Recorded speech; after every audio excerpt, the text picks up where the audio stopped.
Hello, you're listening to the Devil's Bit podcast with your hosts Rory, Ray, and Glenn. It's been one of the most hectic weeks in the world of football. From Sunday afternoon to Tuesday night, one event and headline dominated the world of sports above all others: the European Super League, a proposed breakaway competition to rival or replace the Champions League. This was a declaration of war with the so-called super teams of Europe. The founding 12 clubs of this new league would be permanent benefactors and participants with no opposition, and had assumed that the football world would fall into line accordingly. This was met with fury and anger from all lovers of the sport, including rival fans and pundits. UEFA and FIFA were quickly to move to counter the breakaway league, and we even saw Boris Johnson and the UK government get involved. In this episode, we're bringing you the timeline in the biggest 48 hours of football has ever seen. And lads, it began on Sunday between about 1 p.m., 2 p.m., when stories started to emerge that six English teams would take part in a breakaway European league. They were Manchester United, Man City, Liverpool, Arsenal, Tottenham, and Chelsea. So it was during the Manchester United versus Burnley game that the total group of 12 clubs in Europe were planning to release a statement regarding the new Super League. This idea had been in the works for years, of course, with previous controversy, say back in 1998 when UEFA looked to expand the Champions League to 32 teams. There was talk of a Super League then. But this was different. This was a formal declaration of intent, but also of implementation, as the league would start as soon as practicable. So it was on that day that a joint statement from the governing bodies, it was about 4:15 on Sunday, UEFA, the Football Association of England, Spain, Italy, plus the Premier League, La Liga, and Serie A released a joint statement, and this is what they said. We will consider all measures available to us at all levels, both judicial, my bad there, and sporting, in order to prevent this happening. Football is based on open competition and sporting merit. It cannot be in any other way. Sorry. The clubs concerned will be banned from playing in any other competition at domestic, European, or world level. That's huge, lads. That's huge opposition to this new super club from UEFA and the other football associations across Europe. So at this point, we realised the situation and how serious it is.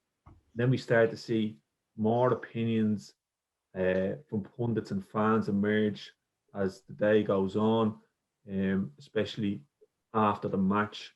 We did Gary Neville. indeed. Yeah, we did, didn't we? We did indeed. We had a big reaction from Gary Neville straight after the game, and his reaction was the reaction is that it's been damned and rightly so. I'm a Manchester United fan and have been for 40 years of my life, but I'm disgusted, absolutely disgusted. I'm disgusted with Manchester United and Liverpool the most. Liverpool say they are the people's club. You'll never walk alone. The fans club, Manchester United, 100 years born around workers around here, and they're breaking into a league without competition, and that they can't be relegated from. It's pure greed. They're imposters. The owners of this club, the owners of Liverpool, the owners of Manchester City, the owners of Chelsea, they have nothing to do with the football in this country. There are 100 odd years of football in this country, but fans that have lived and loved these clubs, and they need protecting. The fans need protecting. Now that was a big statement. Sort of sparked the war right there from Neville, giving the fans a voice from the start. What a strong reaction that was, lads. Yeah, I think that was the first time I realised how serious the situation was, because when I first heard about it earlier on that day, I thought, oh, this is just another, decision that's probably going to take a couple of years to come into effect. But when I heard Gary Neville make them comments after the game, and when you actually see him saying it, the look in his eyes and all, then I knew there was something different going on. Yeah, you're right, bro. He was so serious and he was talking so passionately about that like it just my blood kind of started to boil as I was watching his blood boil, that this was actually, they were actually putting this out there to say, basically, we're doing whatever we want to do. We're not asking anyone else's opinion, and this has been put into play. So I think definitely the seriousness came from there. And then it was later on that same day, so we're still on Sunday now. And so about 8 p.m., the UK government, we get initial reaction from them, and they're expressing how unhappy they are with the proposal of this breakaway Super League and how it will damage football. Because you have to think that football is the national sport of England, as we all know. And really, they're just trying to disrupt that whole thing. Like it's in the roots of communities over there in England. So it was interesting that the UK government came out, and that just really added to what Gary Neville was saying, how serious this situation was getting. Yeah, and with all this unrest that was going on Sunday, and with UEFA set to announce the Champions League plans on Monday, the Super League announced they intend to form a breakaway league, and they come out with a statement at 11 o'clock, and it read, the European Super League is convinced that the current status quo of European football needs to change. We are proposing a new European competition because the existing system does not work. Our proposal is aimed at allowing the sport to evolve while generating resources and stability for the full football pyramid, including helping to overcome the financial difficulties experienced by the entire football community as a result of the pandemic. It would also provide materially enhanced solidarity payments to all football stakeholders. Despite the announced departure of English clubs forced to take such decisions due to the pressure on them, we are convinced our proposal is fully aligned with European law and regulations, as was demonstrated today by a court decision to protect the Super League from third-party actions. Given the current circumstances, we shall reconsider the most appropriate steps to reshape the project, always having in mind our goals of offering fans the best experience possible while enhancing solidarity payments for the entire football community. And little more was offered beyond the fact of the founders receiving a share of 3 billion on a permanent basis. So yeah, you can see it, lads, that we have that statement, from the ECL, and they're actually basically saying that there'll be 15 clubs, and there won't be any relegations or any promotions or anything like that. And we move into Monday morning then, around 7 a.m. and Manchester United co-chairman Joe Glazer hails the project as a new chapter. Now, this was really significant in terms of Manchester United's importance and how dedicated they were to a new project in terms of the ESL. Yeah, boys. And I'll just add to that, because coming out with that statement that they came out with there at 11 p.m. on the Sunday, that's late. What kind of hour is that coming out with such a statement, and then bringing it into bleeding Monday morning then with Joe Glazer's quote, like you just said there. And I'll add to that, Glenn, because he says we're bringing together the world's greatest club and player to play each other throughout the season. The Super League will open a new chapter for European football, ensuring world-class competition and facilities and increased financial support for the wider football pyramid. So you've mentioned the football pyramid there already. And really, at this point, what I'm hearing is money. All you're talking about here is finances, you're talking about payments, about supports, new facilities. Where is the mention of the fans? Where's the mention of the club's history? What football has done for the community and what it does for communities around the world? There's none of that. Yeah. What do you reckon? Taking away that competitiveness out of the game, taking away the structure that we've been so used to. Clubs battling now for these big prizes, having something to fight for. With the new format Glenn was just talking about, there the 15 clubs and no one getting relegated. That was a big one. That was shocking. Big time, man. And you know what? I'm glad at this point now that the supporters start to come out and realising this and being very vocal about it.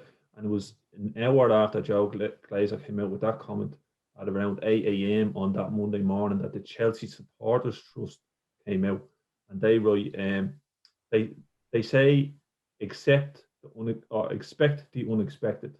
But today, the Chelsea Supporters Trust, our members, and football supporters across the world have experienced the ultimate betrayal. And that's kind of what you were saying there, Ray. It is a betrayal. The whole football community.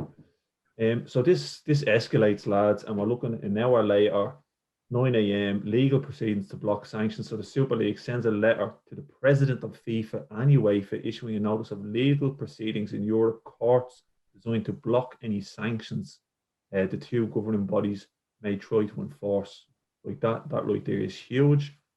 Around the same time, lads, 9 a.m., Ed Woodward and Angelini resign from the European Club Association. Like at that point, I was thinking this is all falling apart. Like what's going on?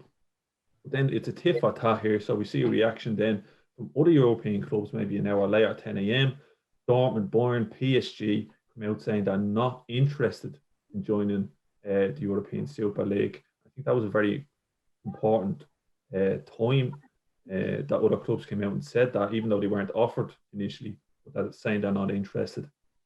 And then again on that, a little bit later, maybe around the same time, we see players and managers starting to come out and they're condemning the Super League. So that was Herrera, we think, could have been the first, soon followed by Ozil.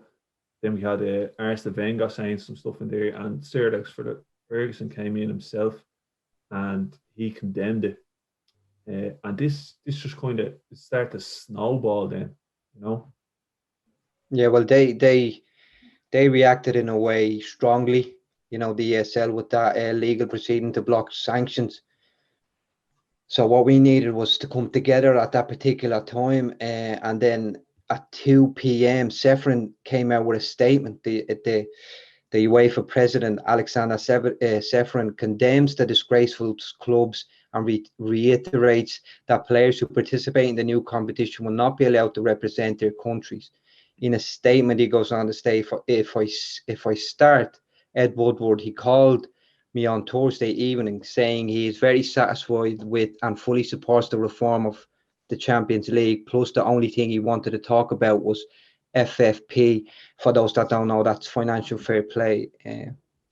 So a strong message there.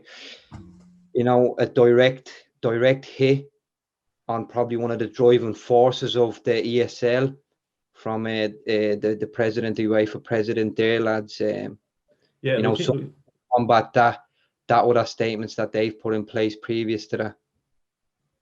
Yeah, Glenn, I think you said that before about the language that was used in that statement. Yeah, it's just you never really see anyone if in it, like your UEFA president or anything called someone else out publicly and named them as well. So you could see it was getting really bitter and toxic. Mm. But I think, you know, if we just want to go back to the 9 a.m. thing, when Agnelli and Woodward stepped down from the European Club Association, that was huge because that meant in their minds that the European Super League was definitely going ahead. And I think that would have, Alexander Ceferin would have seen that and knew that anything he put out had to come out, and as Ray said, be so direct at them and let them know that, look, there's no leeway here. It's our way. You can't just come in and change and break away into his own league. So it was a huge, that statement by Ceferin there was a huge statement. And it's something that will probably live long in the history of football, because again, it's such a direct attack on unnamed people, because he does actually go on and talk about Agnelli as well, who, by the way, Ceferin is what's his name? Agnelli's daughter. Ceferin is a godfather. So I mean, you know, there's ties here everywhere, really. You know. Yeah, there's strong links. There is a strong link there. Agnelli and Ceferin are big. They communicate all the time, and they communicate back and forth. And in an interview I seen with Ceferin, he was asked, you know, in the communications that he does have with Agnelli, he asked Agnelli about rumors about the league, the ESL. Agnelli said, no, that's not happening. And he said he'll call him back in an hour with more information. and he hung up his phone apparently and never answered the phone after that. So Jeez, you man. can tell the snakiness. Yeah, that's his snakes, and he goes. Stefan goes on there, and he calls them snakes and lawyers, and he goes on to say there will be legal action coming soon. But he also asks for other people in the football community to stand with UEFA at that time, and that's basically what happens. Then straight after that, we see Liverpool fans coming out outside Anfield, putting posters up, and then other fans started to follow at the other grounds. We saw at Old Trafford there was a poster that said. Right by the poor, stolen by the rich, and that's basically exactly what happens. You'd set up by the railroad workers, earning a basic living, and going up to start this, and now it's been taken away from the current fans and players. So, lads, at about 3 p.m. then on the Monday, there's calls for the 14 clubs that aren't associated with the Super League in the Premier League clubs now, and they call for a meeting that will happen on Tuesday morning, and it doesn't invite that breakaway group that we mentioned earlier, who are going to be part of the Super League.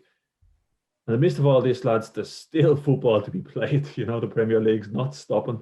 Liverpool are taking on Leeds Monday Night Football, and although Liverpool are our biggest rivals, and even Leeds, you could say, there is a feeling that the fans are in it together. We're sticking by each other, and we're going to see this out.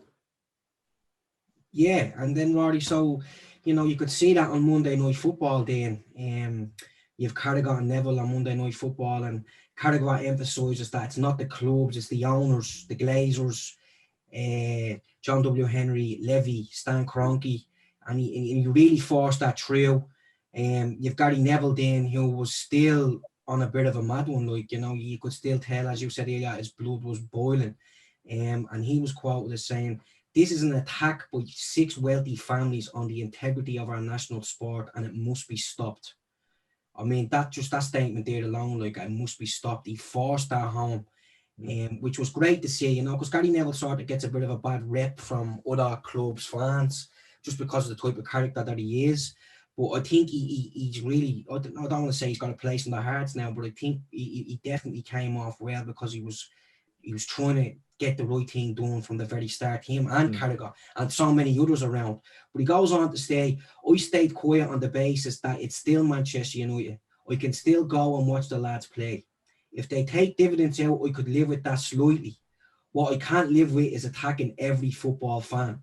So there you go. That's what I'm talking about. Gary Neville sticking up again for the fans around the world. I mean, you have to remember, Gary Neville is an owner as well. He owns Salford City along with Paul Scholes and his brother Phil Neville and all that. He then goes on to say, "The Glazers have stepped over the mark. They are scavengers, and they need building out of this football club, building out of this country. We have got to come together now." So again, this is the first time I've seen Gary Neville actually come out and attack the Glazers on a personal level. We've seen him in the past criticise the team as part of his job.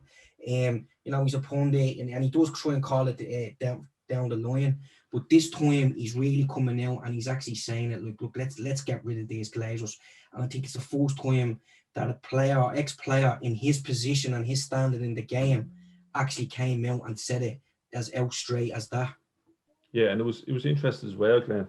Like him coming out straight like that and saying it, but we also learned, or maybe some people knew beforehand, that Gary Neville's actually involved in implementing or building up some sort of regulation around football, so stuff like this can't happen. He's been doing that for maybe a year or more now, working with different bodies, so he knows what's going on, and he's probably foreseen some of this happening. And now that it's happened so blatantly in front of his eyes, he's not giving in. He's the voice, like you said, he's the voice of every football fan. Him and Carragher, mainly him because of the passion he had after that United game. That's how I saw it anyway. Now maybe that's just because I'm a United fan and I love Gary Neville, but really, I think everyone could relate to how he felt at that point. And, you could see Rory. It was probably his feeling. His look on the Glazers all along. but he could never get it out, and at this moment he couldn't hold it all in, and he just let loose and called it how it is, how he's seen it, because we've never seen the Glazers being, outward like that before. And we've knew about them and we know what they're like, but to see that from Gary Neville was huge. He hit me, he smashed it. They brought it home really. Going into that game, then at Elland Road, we had the Leeds versus Liverpool, and Leeds wear t-shirts saying "Earn it" in the warm-up and leave the same t-shirts in Liverpool's dressing room, which is it's fun. Brought a bit of light to the situation at the time. I thought that idea was brilliant. I thought that was I just thought that was so I just thought that was a real strong message, that Leeds were willing to do that. It's the first live game that we'd seen since it was sort of that the announcement was made by the European Super League that they were definitely trying to get it to go ahead, and then for Leeds to come out and show that solidarity, and to also then leave the t-shirt in the Liverpool dressing room as well. I thought that was a real strong message, and I was happy to see that, to be honest with you. Sorry. Yes. Same. I like that move. It brought a bit of character to what Leeds are and what the top six were becoming, which was money-driven clubs. And we got to see the other sort of contrast to that, what football's really about, didn't we? Yeah. In that one. And then we got Klopp after the game, in Klopp's post-match interview, he says he doesn't want it to happen and not to blame the players, basically. We haven't done anything wrong except not winning enough matches. We know that from previous statements from Klopp in relation to the ESL, he's against it. Which, he looked a little bit annoyed at what Leeds done. Didn't really see the funny side of it like we did. Then we had James Milner, which was big because it was the first player on TV to actually come out. And then, Premier League, the first Premier League player openly state that he's against the ESL. He went on to say, I don't like it, and hopefully it doesn't happen. It was short, but it was something, maybe to encourage other players to speak up and get more on board against it. Yeah, I think look, it was great to see the likes of James Milner, who's had a great career, and is a senior player at Liverpool and in the football community in the Premier League, come out and just basically stand against it. And I think, Klopp was probably frustrated by the t-shirts and all that, because, you have to remember, a lot of these managers and players were just thrown under the bus by their clubs. A lot, not most of them, all of them didn't know what was going on. So they're being thrown out in front of the cameras before football games. Let's not forget, what was the result of that game? It finished 1-1. But if you were to ask someone in a couple of years' time what score that match was between Liverpool and Leeds, they probably wouldn't be able to tell you, because all the talk is European Super League. Big time, yeah. Yeah. So anyway, so you can see the backlash that this is happening. What that's happening in England about this European Super League. So over in Spain, then, Florentino Perez gives an interview and hits out at claims by UEFA. So he's still backing and supporting the ESL, and he says in a Spanish television interview, the Super League is to save football. Don't worry, this will not happen. They won't be banned if they join the Super League. He's talking about here players that remember Sefrin was saying that they couldn't play, any players that's playing for the clubs wouldn't be able to play for their international teams in the European Championships or World Cups or anything. He then goes on to say Real Madrid, Manchester City and Chelsea and other clubs of the Super League will not be banned from the Champions League or domestic leagues. I'm 100% sure. Impossible. This again is going back to, there was talk of Manchester City and Chelsea, Arsenal and ourselves, Manchester United, being kicked out of the Europa League semi-finals and the Champions League. So he's coming out there saying that it won't happen. Obviously, there'll be a lot of legal aspects to that. So then he goes on to say, many important clubs in Spain, Italy and UK want to find a solution to a very bad financial situation. The only way to play more competitive games. Sorry, I read that again. Sorry, lads, I messed that one up. Many important clubs in Spain, Italy and UK want to find a solution to a very bad financial situation. The only way is to play more competitive games. If instead of playing the Champions League, the Super League helps the clubs to recover the lost earnings. Here at Real Madrid, we've lost a lot of money. We are all going through a very bad situation when there is no profit. The only way is to play more competitive games during the week. The Super League will save the clubs financially. He added, football must evolve like everything in life. Football has to adapt to the times we live in now. Football is losing interest. TV rights are decreasing. We wanted to do the Super League. The pandemic has given us the urgency. Now we are all ruined in football. Yeah.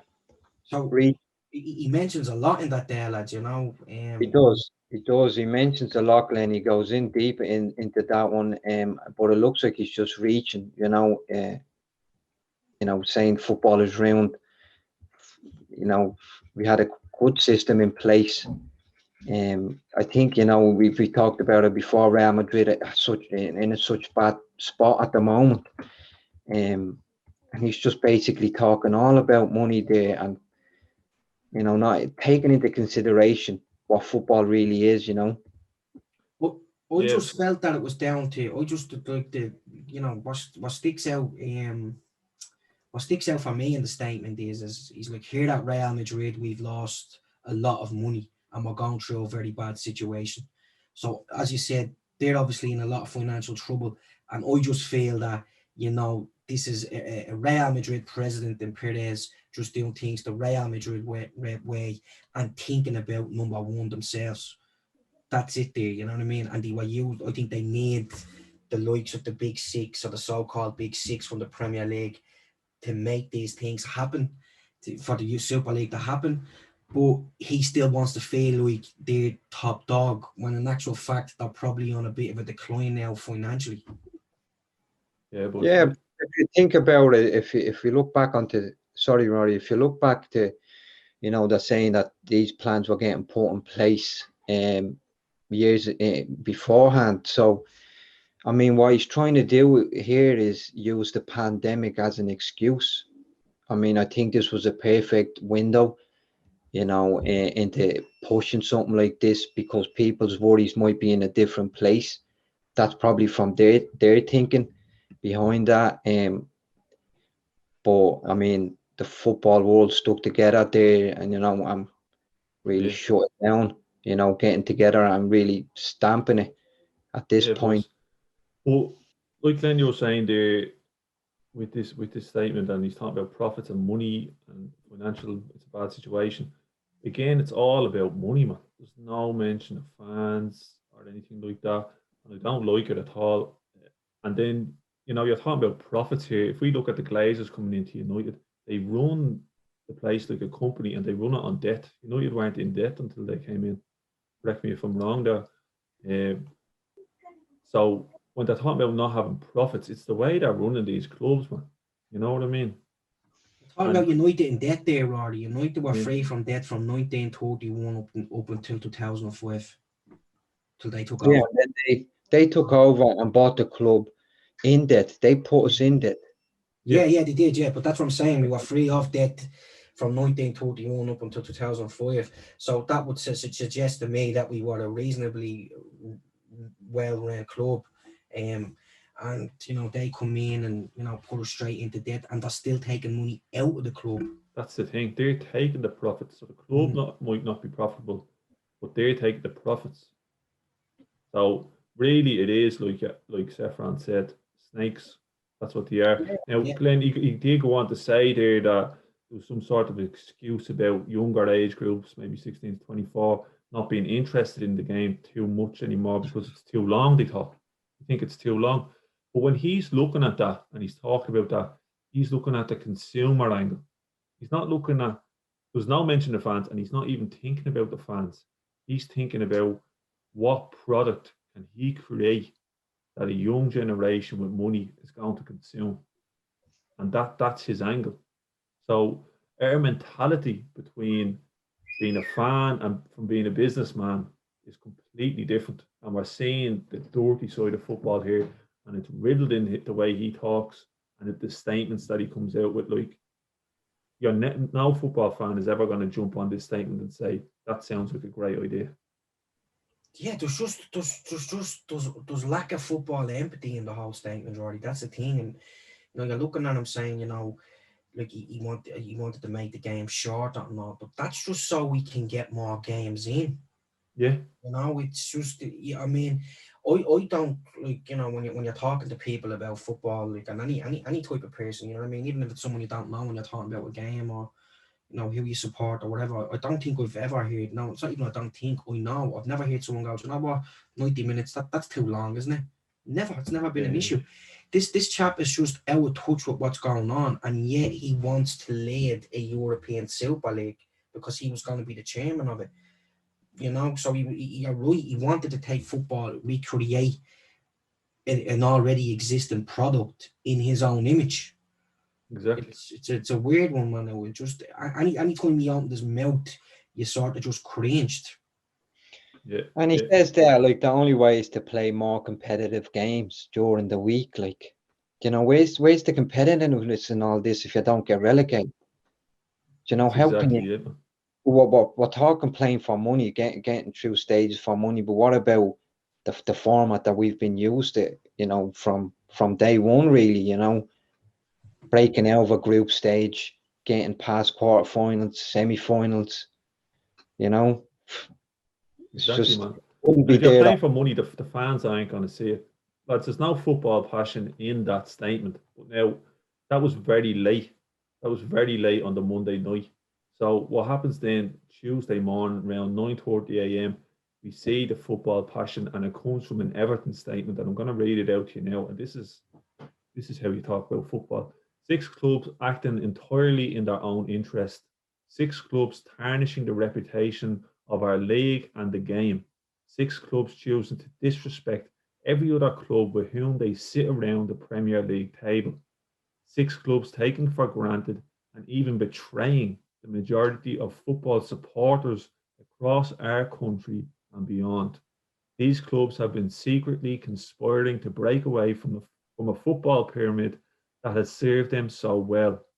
And in that pyramid, Everton salutes every club, be it Leicester City, Accrington, Stanley, Gillingham, Lincoln City, Southend, Notts County, and the rest, who have, with their very being, enriched the lives of their supporters throughout the game's history, and vice versa. Now, that's a very strong statement there. And lads, at the same time, it's all hitting out now. So we're still on Monday morning, 9:30 a.m. FIFA President Gianni Infantino statement comes out, and he's saying, at FIFA, we can only strongly disapprove of the creation of the Super League, which is a closed shop, which is a breakaway from the current institutions, from the leagues, from the associations, from UEFA and FIFA. If some elect to go their own way, then they must live with the consequences of their choice. This means you are in or you are out. You cannot be half in or half out. And lads, if we look back at the statement uh, previously by Perez, he was kind of saying, you can be in and you can be out, and it's impossible that won't happen. You can play in the Europa semi-final, you can play in the Champions League, you can play in your National League. This is an answer to that, and he's saying you're wrong. It's not going to happen. UEFA and FIFA aren't going to allow it, and it, it's just escalating now at this point, and it's great to see these coming out because the fight is on, and you're hoping at this point. I was anyway at the time, but I was just hoping that it was going to continue to go in the favour of opposing the Super League. I think like that statement, like, from FIFA, and then you go to the statement from Sefrin then the day before and all. To me, that didn't seem to be any panic on their end, to be honest. Like, they just seem to be just really firm and strong, and we're just like, look, we are not going to move. FIFA have always said that they wouldn't back or give recognition to any type of breakaway league. And it just sort of what the FIFA statement done. It just made Perez's statement or what he was saying on Spanish TV look like some sort of kid. Because you can see how educated the Infantino statement sounds compared to what Perez was actually saying in his interview. You know what I mean, about how games should be short and all that sort of thing. Like, so I think at this stage, you were starting to I was starting to get a feeling that it not that it wasn't going to happen, but just that it was looking like there would be a lot of maybe legal proceedings taken before anything would ever come to fruition, really, Yeah, definitely. Well, we were saying exactly what you said there. Perez's statement, nothing really to do with football and the way we see football. And then we have that Everton statement, like Rory said, exactly, what football's all about. And almost seems like we are going blow for blow here, They put out something, the footballing world put out something. And then we had speaking of football, we had one of the best managers in the game come out with what I thought was spot on statement. He goes on to say, it is not a sport where the relationship between the effort and the success, the effort and the reward does not exist. This is not a sport where success is already guaranteed. It is not a sport when it doesn't matter when you lose. And I think that's just a short statement there, but really a manager that's won everything in the game coming out with something like that. I remember that one, Ray. That was Pep in the pre-Aston Villa match, Yeah, wasn't it? Pep Guardiola. Pre-Aston Villa match, yeah. Because like I said earlier, football's still going on. The game's still being played. That game was coming up then. Was it on the Tuesday, was it? Yeah, so they were not. They would have been playing on the Wednesday, like. So he's giving his post-match interview. But I just think, he just keeps it short and sweet, and it isn't a sport. When it doesn't matter if you lose, because then how do you give? And when I heard that, I was just like, he's right. Because how do you give it 110% when it doesn't really matter? I'm not gonna run that extra 10% because realistically, win or lose, it's all the same. But for Pep, because in my opinion, he's the best manager in the world. For him, and I hate saying that because there's Man City connections, but it's true. For him to come out and say that was a huge deal, for the Premier League, and for the top six, for him to be able to come out and say that, and in the way that he said it as well, and he said it in a way like a nice and composed way. He didn't seem flustered or frustrated because, again, these managers have been thrown under the bus. They didn't know anything about it. And if you go to, you look at the Klopp interview on the Monday, he looked flustered and frustrated. But, Guardiola looked nice, calm and composed and definitely got his message across there. Yeah, 100%. It was good to see that one because he had bottle, everyone was talking about it. Some managers were diverting from it basically, but Pep just came out there and just said what he had to say, and they were probably the feelings that were echoing all over the footballing world, with fans, resonating with fans, that combating what Perez said about the competitiveness. There's no competitiveness in that proposal, and he just emphasized what really matters in football. And then at 2:10 p.m. lads, we had the meeting. Obviously, the other 14 Premier League clubs had that meeting about the Super League's plans, and they were anonymously and vigorously rejected by those 14 Premier League clubs. So yeah, a strong basically statement getting put out there that you made a big mistake, and now there's issues. Even if you look back, there might be issues as well with that. If you want to even look back at coming back or whatnot, you got that feeling that there's going to be that sort of tension now as well. What's going to happen here now? How are the supposedly top six going to be looked at? After that meeting. Yeah, but the rest of the league, right? Because it's huge for them to come out and stand together like that. You are right. And at the moment, what we're seeing suppose up until now, we're seeing a lot of statements and, you know, people coming out on television, but we don't have that physical presence. And it's on the run up to that Chelsea match that we see more of a physical presence where the fans are outside pre-match, and they're basically blocking the road. And when the players' bus comes, they're blocking the players' bus. And then we see Peter Cech coming out and he's trying to calm down the situation. And this is a big moment because it shows other fans of the six clubs what the reaction is, what the reaction needs to be. So that game was actually delayed because of the players being blocked. But it was around 6 p.m. to 7 p.m. that we start seeing reports of Chelsea and Manchester City pulling out of the ESL. So first came Chelsea, then it was quickly followed by Man City. So at this point, I'm starting to see that this could collapse, this ESL. Chelsea gave us hope, I suppose, by the fans going out like that, and then this announcement coming, so you can see reaction from the club based on the fans' reaction. Now, lads, the match hadn't even started. It's about 8 p.m. and it unravels even more, especially for Manchester United. Ed Woodward steps down. This is huge. So Ed Woodward steps down as executive vice chairman of Manchester United. At this moment, I'm thinking, what is going on? He just stood down from one position in Europe, and now he's standing down from Manchester United. Like, so just all up falling apart, and you don't know what's happening. So he's not stepping down straight away. It will come at the end of the league. But on that night, it was later confirmed and officially confirmed by Manchester United that Ed Woodward would be stepping down. Now, there was reports that earlier that day, senior players from the team, say Maguire, Shaw and Bruno, had confronted Woodward about the ESL.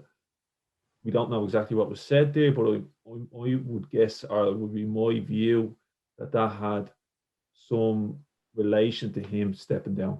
It was a push in the right direction from the club. Now, stuff had been coming out on social media. We saw Rashford had a tweet out of that banner that's on the United Stadium from Busby, nothing without the fans, and that just sets the tone for how he's feeling. Although he didn't come out and say anything on TV or in an interview or no statements. Bruno Fernandes also had a tweet. Maguire had a tweet. The first one was, "We're all equal," and then following that, "Let's stand together." With pictures of United going down through Manchester with the open top bus. Then the big one, I suppose, was from Luke Shaw. And I suppose very important because Luke Shaw's an English footballer playing for one of the big six, So him and Maguire are kind of representing not only United, but the country's point of view here. So I'm going to read out Luke Shaw's statement because I think it's very important now. So, not a minute has passed when I haven't thought about the current situation. This is what he writes. I wonder how I could express my opinion without causing any issue for my club, which everyone knows I care about deeply. I grew up watching the Premier League and the Champions League and fell in love with the sport watching it. What, in my opinion, are the two biggest competitions in the world. My ambition was to one day to be able to play in these competitions. As part of this determination was to show that with hard work, anyone can achieve these dreams and play at the highest stages. There is so much passion around the world for football, and I have been privileged to experience that firsthand. However, I worry that these changes could impact the sport I and millions of others love. We've been without supporters in stadiums for over a year now, and I know how much myself and the team have missed them in each and every game. Fan and players should always have a voice, and their opinions should always be counted. That's a very strong statement. I suppose that even that last line nearly kind of gives me goosebumps. You know what I mean? Because he's talking about the players and the fans and the relationship that they have. And if we go back to some of the statements from the Super League, say Perez, that doesn't exist. There's no relationship. The relationship is with money. Yeah. That's where the relationship is with those lads. So that's the big difference, and there's a huge disconnect, and it's actually starting to make a lot of sense. Maybe that the players at United, like the relationship they might have with the Glazers or don't have with the Glazers because they're non-existent to them. even with Ed Woodward or whatever. But that's something for probably a different day. Get into the psychology of that. But it was still going on late into the night here, lads. So at about 9, half 9, Man City come out and they become the first club to announce that they formally enacted the procedures to withdraw from the group that was developing to create this European Super League. Now, this shows that there is a bit of legality in here, that they have to formally enact the procedures. Like that, they're big legal kind of regulated words. But I suppose at this point we see that Chelsea, Man City, it's a bit of a race on to be the first club to pull out and officially pull out. So maybe they're thinking they're going to save some of their reputation here and maybe gain some of that respect that they've lost to be the ones that are going to make this whole thing collapse. Yeah, that's definitely what it was, Roddy. Just there was a lot in what you just read out there, and I just like to bring it back to the Chelsea fans protesting outside the stadium and blocking the bus and all, and I think that was huge because Chelsea were the first club to be taken over in the Premier League by Roman Abramovich.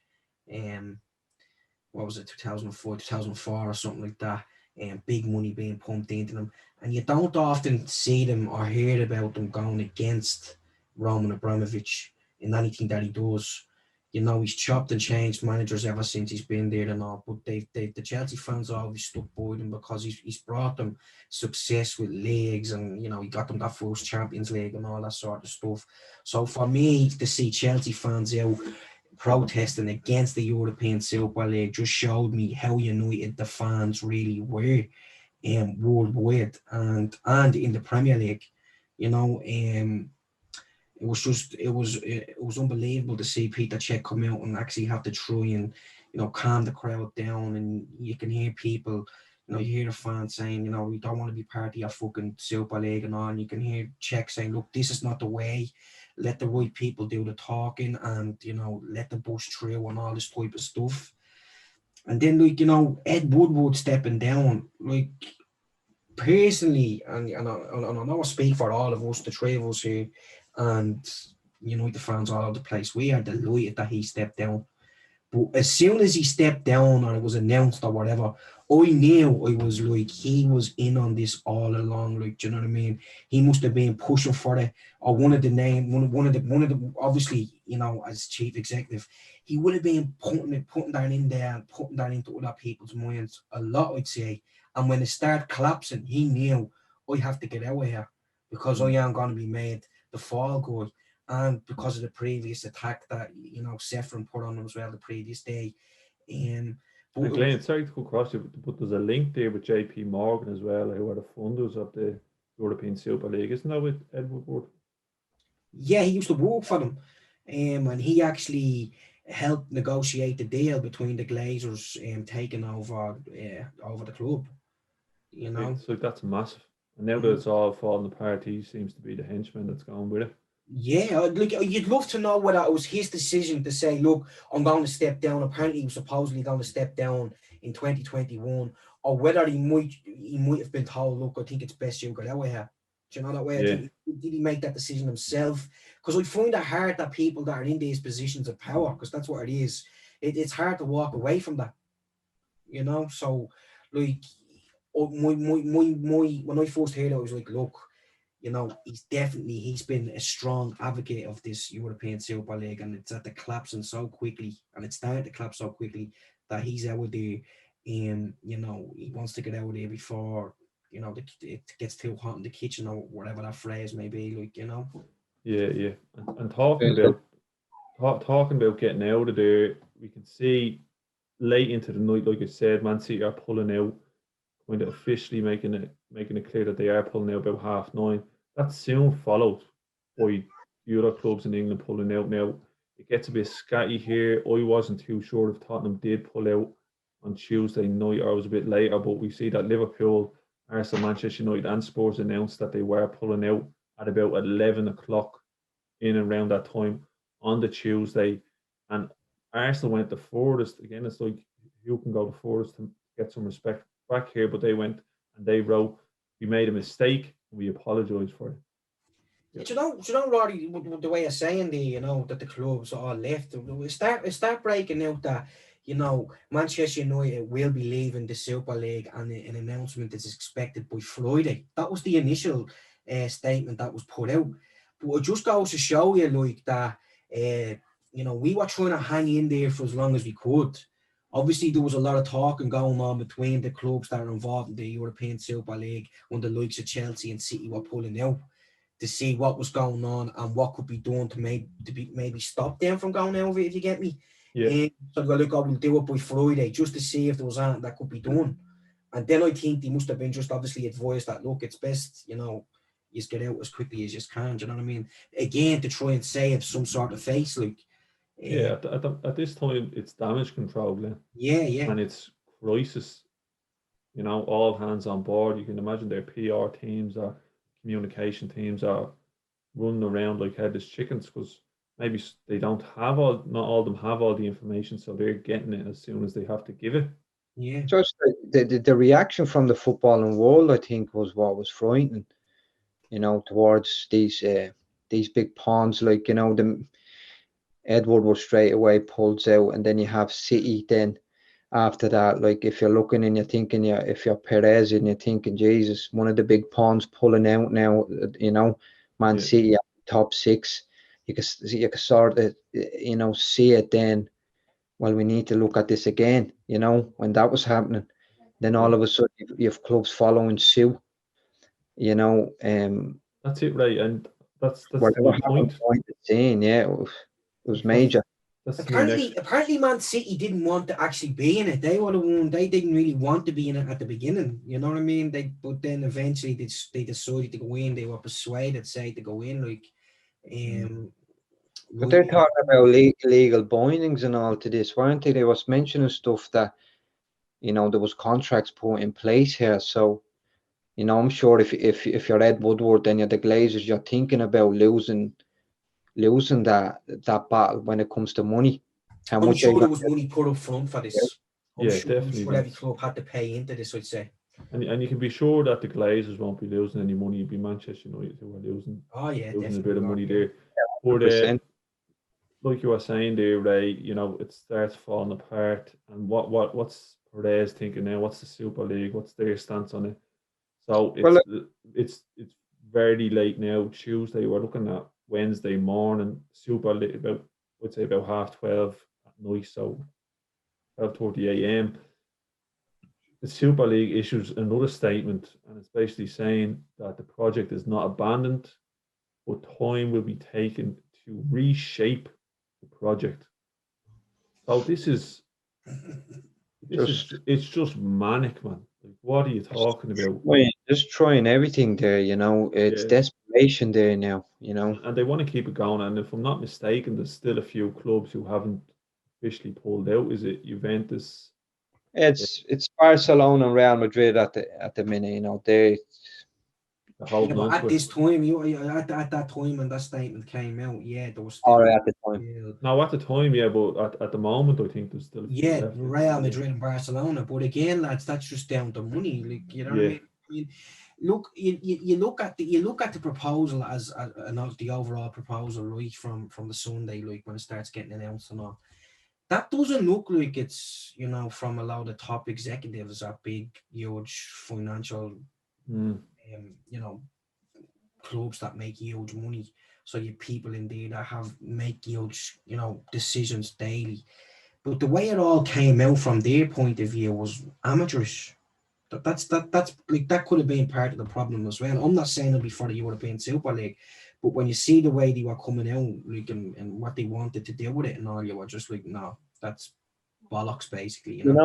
It just seems snaky all the way through. I mean, some of the information probably getting passed around, even from the likes of Ed Woodward up to the hierarchy, probably would have been a little bit shady. This is happening, this is be allowed, back it all the way. We have it, it's almost done. Don't worry about anything, stuff like that. And owners obviously being so attached from the game, they would have said, yeah, this is great. We're making me money. You know, we don't care Right, about anything just else. on I that, don't just care on that. about the manager. I don't care about the players. All I cared about was that income, and I'll be in America somewhere looking at my bank account just, doubling. Just on that, Ray, the way you're talking about the clubs. So on Wednesday, club owners start to release statements apologising to fans, players, and managers. We saw John Henry release an apology video, and then Joel Glazer releases an apology statement. And it goes on, and this is the statement that he released, an open letter, basically. Over the past few days, we have all witnessed the great passion which football generates and the deep loyalty our fans have for this great club. You made very clear your opposition to the European Super League, and we have listened. Jesus. We got it wrong, and we want to show that we can put things right. Although the wounds are raw, and I understand that it will take time for the scars to heal, I am personally committed to rebuilding trust with our fans and learning from the messages you have delivered with such conviction. We continue to believe that European football needs to become more sustainable throughout the pyramid for the long term. However, we fully accept that the Super League was not the right way to go about it. In seeking to create a more stable foundation for the game, we failed to show enough respect for its deep-rooted traditions, promotion, relegation, the pyramid. And for that, we are sorry. This is the world's greatest football club, and we apologise unreservedly for the unrest caused during the past few days. It is important for us to put that right. Manchester United has a rich heritage, and we recognise our responsibility to live up to its great traditions and values. The pandemic has thrown up so many unique challenges, and we are proud of the way Manchester United and its fans from Manchester and around the world have reached or reacted to the enormous pressures during this period. We also realise that we need to better communicate with you, our fans, because you will always be at the heart of the club. In the background, you can be sure that we will be taking the necessary steps to rebuild relationships with our stakeholders across the game with a view to working together on solutions to the long-term challenges facing the football pyramid. Right now, our priority is to continue to support all of our teams as they push for the strongest possible finish to the season. In closing, I would like to recognise that it's your support which makes the club so great, and we thank you for that. With best regards, Joel Glazer. Mad. Laughable, lads. Laughable. I mean, what does he talk about there? Rebuilding trust with our fans. I Yeah, mean, they don't have any trust. never You did. know what I mean? Never did. Just like he was saying, lads, that they're so detached from everything. Like, you had him coming out with saying it's a new chapter a while ago, and now this, just like that, like it's nothing. Yeah. Like we can just get over this and we can rebuild, and that's it. Nothing's gonna happen. But I'd say this letter reminds me maybe of a template letter that you'd find on Google and says insert your word here, and he's just inserted football and he's inserted club, and now it's a football letter. You know what I mean? It was probably like, here, Ed, do me one last favor, will you? Yeah. no, lads, the one thing that sticks out is, and you had the statement from the European Super League saying that it wasn't going to be abandoned and they were going to try and take a different route. And then you have Joe Glazer then saying, we continue to believe that European football needs to be more sustainable throughout the pyramid for the long term. Yeah. And you look at that, to me is saying that there's still something maybe going on in the background, and if something else came up, in another way to form a Super League, that we would be one of the first clubs to go into it. That's what Big time. what He's leaving it open. Yeah. You know what I mean? It probably indicates, there's obviously connections between the ESL and the UEFA as in relationships in there, and they probably, they know each other ins and outs. So the only thing that I could see, from the ESL point of view, it would be something like blackmail. If you have something on these that's corrupt in the game, you could use that against them. It might come to the stage where that's their ace up their sleeve, where they're aware of something that we're not, and they're threatening these people behind the scenes. That's the only thing I'm thinking that might be able to turn this around and maybe get you away for it. If there is something going on behind the scenes, to come out and, you know, say, okay, maybe this wasn't a bad idea in the end. But the way they're talking about it is, well, Perez anyway, is that, you know, he's basically saying there will come a time when we reach this European Super League. Is like he's almost overly confident. Yeah, and he's kind of saying we're holding on to the contract for when it does have to happen. But you look at this though, lads. Like, you know, again, like just on this Joe Glazer team, just because it's so focused on Manchester United and all, and you know, like again, he goes on to say Manchester United has a rich heritage, and we recognise our responsibility to live up to its great traditions and values. Yet they were willing to throw that all away for the Super League. You know, like you remember, like you know, a team, you know, died coming back trying to play coming back from a European game. You know, like that's deep in our history and our traditions, like the Champions League is. But yet, when the European Super Cup League came up and about, they were willing to throw that all out and dive straight into it. So, you know, my opinion on the Joe Glazer statement is that it's just a lot of bollocks, you know, and it's going to be really hard to get them out. I don't think, you know, because they did put up a huge fight when they were taking the club over. They didn't care. There was huge protests. You know, a lot of fans left and set up FC United of Manchester because they just didn't want to go to Old Trafford and line the pockets of the Glazers. But you know, there has to be something done now to get these out. You know, like how can we as fans trust them? We never did, but how can you trust them after that? You know, like that they don't consult any fans. Like, you know, the supporters groups and all, they don't have any communications with them at all, which is just ridiculous for a club of our size. Like, you know. Well, if I'm not mistaken, there was a proposal to buy the club by an organisation called, I think they were the Red Knights, if I'm not mistaken. Yeah, Uh, 2010, yeah. 2010, and that proposal has come around again. Now that time, the money wasn't there put forward, so this time around they're proposing a new offer basically, with a little bit more involved there. But the way it is there's a system in place. I'm not too sure aware of it. It's a system of who owns. There's shares. There's a shares A class and the shares B class.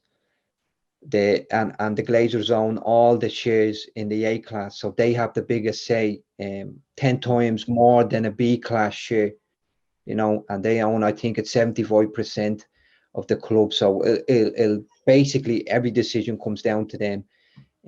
Unless the proposal put forward by the Red Knights is something that you know tickles their fancy, maybe, you know, you'd have to be overpaying because That's helping the club at 4 billion. I mean, where do you get that from?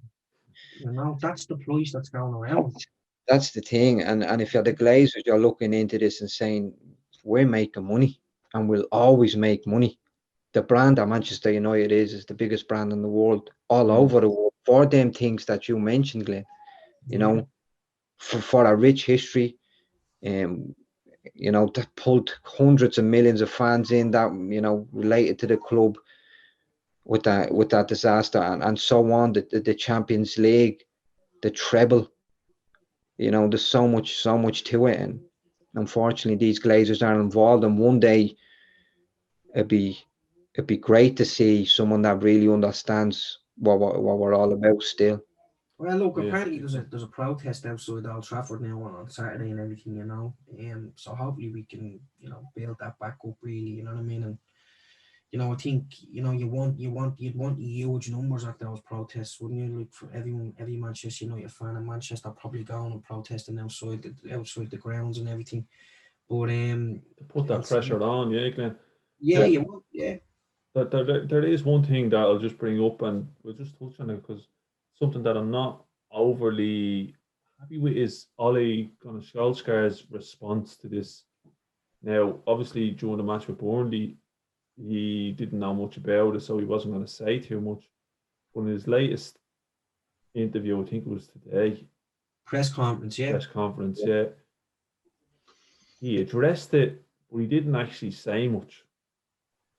Like if you look at Klopp and you look at Pep, He's not Pep Guardiola, you I know. know he hasn't got that influence, and I know he's probably looking out for himself, but I just want to bring it up that He does have I that was influence, though, lads. That's the thing. He has the fans' influence.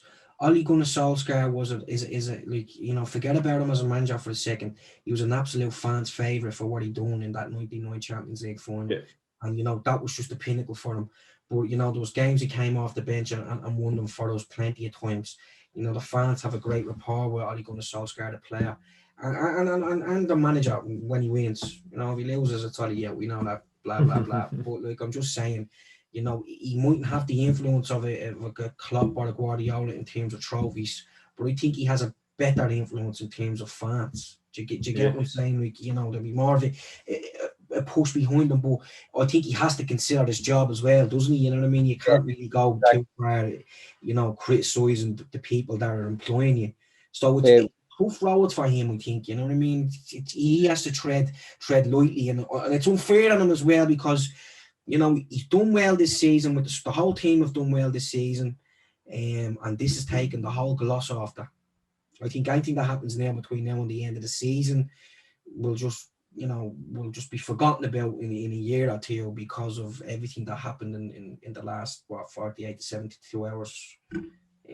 With this, yeah, very true, Glenn. And I'm definitely not Ollie out, but I just thought his interview to it was a bit light. He's taken into consideration how attached the Glazers are from the club. Like, they wouldn't hesitate if he spoke against them. I'm guarantee in that week he'd be gone. It's just the way it is. You can't. Every time we've seen it, the managers are going. We've seen it with Jose to just basically touch on some of the things at that time. Now I know it was a bad situation there, but I reckon if he was to say something, he'd be gone because he doesn't have that structure that someone like Pep would have. That's where I'm coming from, where the people behind him are Barcelona people, and then you have an owner that supports, that just steps away and lets them run the club. Yeah, well, that would be the Woodward aspect there, Ray. You're looking at, Woodward is the person that brings in the managers and sacks the managers and everything. And obviously, with him saying that he's stepping down now, and obviously it's going to happen in the summer. I don't know if he'd still have that influence to be able to turn around and say to Ollie, look, you're sacked. So here he is making them decisions now. But it is a huge, it's caught between a rock and a hard place, really. You know what I mean? He has to keep the fans happy, but you have to keep the club happy, don't you? And it's nearly impossible for him to do that when you've owners that, as you said, are so out of touch with the club, and you can see that from the statement that Joe Glazer put out. The chap hasn't a clue. What did he say at the end of it? With best regards, like, man, come on, mate. Yeah, no, he's out of touch. But lads, a lot's happened over the last few days, and it is continuing. Like, it's Saturday now, and we've only gone up to Wednesday. So in between that time, new statements have come out, new news has come out, talking about what kind of sanctions are going to be, not sanctions, sorry, what kind of punishment is going to be put in place for these 6 clubs and maybe even for the other European teams from UEFA. But like we said earlier, the football still goes on, and we have the Leeds game at Elland Road this weekend. Are we playing? Are we playing? Is there a match this weekend, yeah? Yeah, exactly. Yeah, we're playing Leeds on Sunday. So we always do it, as we talk about the game. I think we've spent a lot of time going through that timeline. I think it's very important to put it out like that so people can see individually what came out and how it kind of all started to collapse, and who was the figures that helped it, who were the fans, who, where it started to snowball out of control for the Super League. Well, let's give some predictions on this Leeds game. It's going to be a tough one. We saw them come out very strong against Liverpool, and with a bit of fight in them as well, because Liverpool were one of the 6 that were breaking away. United are one of the 6 that are breaking away. I think they're going to come out with the same attitude towards us. So if we come to you, Ray, first, what are you thinking? Big rivals here. Big rivals, Rory. I'm very interested in seeing the clash of styles. What we know, Leeds is just they they just stick to their own playing style, and they try and put it up to any team out there. And sometimes, you know, against the top six anyway, they've played well. You know, they had some good results, beating City and then drawing with Liverpool as well. So they're a good. They've a good style of play. You know, they want to dominate, and I think we'll have to meet them in the middle. It's the only way. You know, we'll have to meet them in the middle. Because if we don't take the same approach as we did last time, where we took it to them actually, you know, and we got goals early with McTominay and we wrapped the game up, I think they can cause us trouble all game. So I think it's going to be one of them games. I don't see it maybe being the same as last time, but I see possibly like a high score draw or something like that, maybe a 2-2. We'll go for 2-2, yeah. 2-2, yeah. High score, yeah. Leeds do tend to score a lot. Hopefully Yeah, and given that we need goals and that, you know, to get the club back on, I think we'll go at them and it'll just be an open game. I just want to see good football. I haven't dealt with this for the emotions and the up and downs. I'd love it to just go back to the football and, you know, see good football again. Yeah, what it's all about. Glenn, do you want to jump in there with your predictions? What are you thinking? Yeah, huge game, Rory, huge rivalry. The War of the Roses, as they call it. You know, Lancashire against Yorkshire. You know, there's been some epic battles over the years. We've obviously come out on top as a bigger club, considering that it's Leeds' full season back up in the Premier League since 2003. I don't, to be honest with you, you know, the Leeds won't change their style. I don't think we'll be beating Elland Road. I think if there was fans there, maybe, you know what I mean, it'd be a lot tougher down there because there'd be a lot more hostile. But I'm gonna go 3-1. You know, 3-1. Yeah, I think you know, I think the likes of Liverpool and Chelsea and that struggled playing that first game, and all this announcement was made about these Super Leagues, but we actually, you know, had an advantage where it was the first time where we didn't play a midweek game all season, so we've had time to digest everything that's happening. You know, so it shouldn't really affect us at all, really, on the pitch now. Because it's just a game of football now, you know what I mean? So I'd say 3-1. And I say that because Bielsa's not going to change the way they play, and we're geared up for the counter attack all the time. So I think we'll walk away with the 3 points. Yeah, plenty of goals there. And boys, I suppose to change it up, I'm going to go plenty of goals as well, but I'm going to say 3-2 to United. I think there'll be a last 15 minutes goal in there for United to pull the 3 points. Who's winning these predictions, by the way? Who won last week's prediction? Couldn't tell you, there's too much going on. Glenn, I think you have 2. Ray might have 1. And many have you got? I'm still getting me first, but I feel good about this one. I have a good feeling. I think Maguire's going to get a header as well, so we get extra points if he does. But lads, that's it for another week on the podcast, the Devil's Bit Podcast. You can find us on Facebook, Instagram, and Twitter at the Devil's Bit. And make sure to join us on Sunday for the match reaction, which will be with Glenn and Ray as they discuss that match and all other proceedings that's happening off the pitch. I'm sure there'll be a few things to discuss.